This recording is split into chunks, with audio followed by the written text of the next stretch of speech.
The Uffizi was built in 1581, commissioned by Cosimo I de' Medici, who was the first Grand Duke of Tuscany.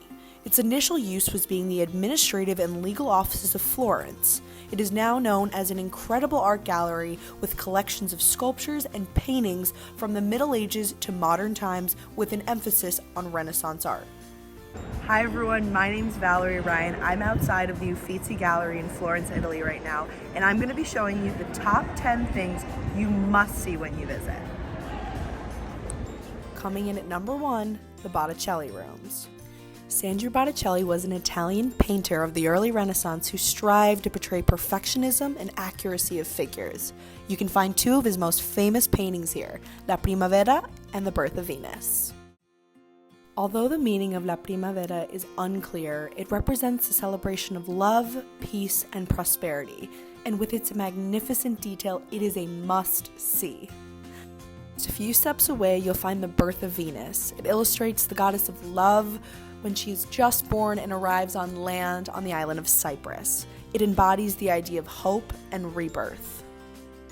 Coming in at number 2, located just 3 rooms down, is the Tribune of Francesco I de' Medici. This octagonal chamber serves as a room of collections for Francesco I's arts and curiosities.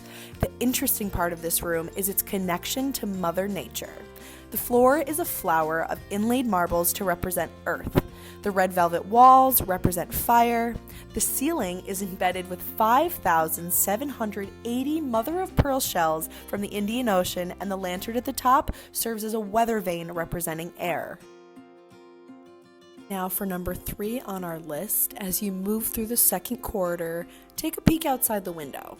You'll see a beautiful view of the Ponte Vecchio, which is the oldest bridge in Florence. Above the bridge, you will see small little windows known as the Vassar Corridor. It was a passageway used by Cosimo I, which ran from the Palazzo Vecchio through the Uffizi to the Palazzo Pitti.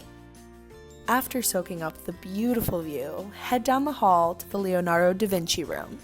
In this room, you'll discover 3 paintings: the Baptism of Christ, the Annunciation, and the Adoration of Magi. These 3 paintings tell the story of Da Vinci's career. The Baptism of Christ illustrates the beginning of his career as an apprentice to Verrocchio. The Annunciation was the first painting he completed entirely on his own, and the Adoration of Magi is an unfinished piece showing the process of sketching, shading, and experimenting. Number 5 is the Michelangelo and Raphael room. Here you'll find Michelangelo's only finished panel painting called the Holy Family, also known as the Doni Tondo. This painting was commissioned for the wedding of Angolo Doni and Maddalena Strozzi. You can find their portraits next to Michelangelo's painting of the Holy Family. At this point, you're reaching the end of the second floor, but don't forget about the Niobe room. This gorgeous room is occupied with 12 ancient sculptures based on the Greek myth of Niobe. Niobe had 14 children, 7 boys and 7 girls, and unfortunately, her pride got the best of her.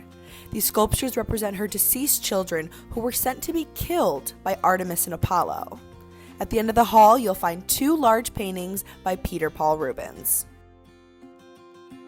Number 7 isn't a painting, but more so a pit stop. Loggia di Lanzi is a great place to take a break, enjoy some coffee, and soak in the views of the Duomo and the Palazzo Vecchio. Once you've enjoyed your warm cup of coffee, head downstairs because there's just a few more must-sees. At number 8 is Titian's Venus of Urbino. This painting is set against a forest green wall where a young bride lies naked awaiting her servants to prepare her for a betrothal ceremony. This famous Renaissance artwork illustrates themes of marriage, fidelity, and motherhood. At number 9 is Artemisia Gentileschi's Judith beheading Holofernes. Inspired by the biblical tale of Judas and Holofernes, Judith seduces and beheads General Holofernes in a heroic manner to protect her people. Some believe Gentileschi's depiction of this scene shows her own desire for revenge after being raped by her painting tutor as a young woman. But nonetheless, Gentileschi was a feminist painter during a time where women didn't have the opportunity to work as an artist, which is why this painting is so powerful. Last but not least, Caravaggio's head of Medusa. According to Greek mythology, Medusa is cursed with snakes on her head that turn anyone who looks at her into stone. This painting represents the moment Perseus defeats Medusa. He uses a mirror on his shield to spot her and cut her head off. Caravaggio paints her decapitation on a shield to signify the moment she witnesses her own demise. Hi guys, we're at the end of the tour now. We were in the gift shop. Thank you so much for coming along for me with the tour of the Uffizi today. If you would like more information about the Uffizi or about the things to do in Florence in general, you can visit roaming.it and you can follow us on Instagram. Ciao!